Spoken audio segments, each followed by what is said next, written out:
All right, let's talk about the kettlebell deadlift. For the setup, you can do this with 1 or 2 kettlebells, depending on what you have and how heavy you're trying to go. I'm going to show you the setup with 2 kettlebells. The positioning of your feet, that's where we'll start. They need to be on the outside of the kettlebells. You want the kettlebells in between your feet. And this is a hinge movement. It's a strict hinge movement. There's no squatting here. Only to pick up the weight once you have the weight off the ground. There's no more squatting. It's all hinge.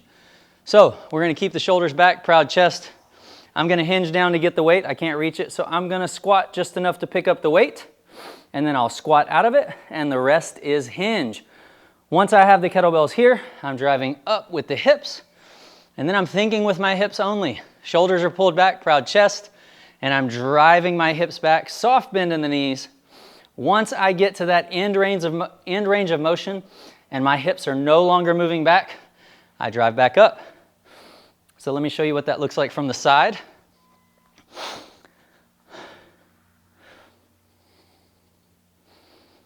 So again, the way that I know where to stop is my hips cannot move back any more than they are right now.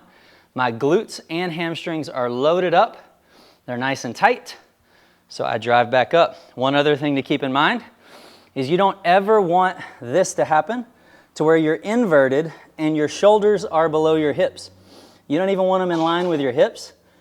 You want your shoulders just above your hips the entire movement.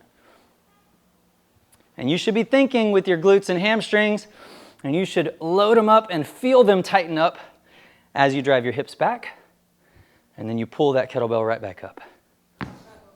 One other thing to think about while you're doing your deadlifts is that the end of the movement is locked hips.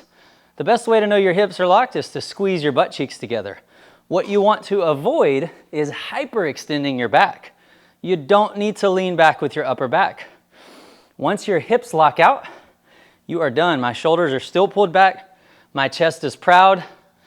The kettlebells, right, they're pulling it all forward. I'm creating tension by pulling it all back, and I hold it there.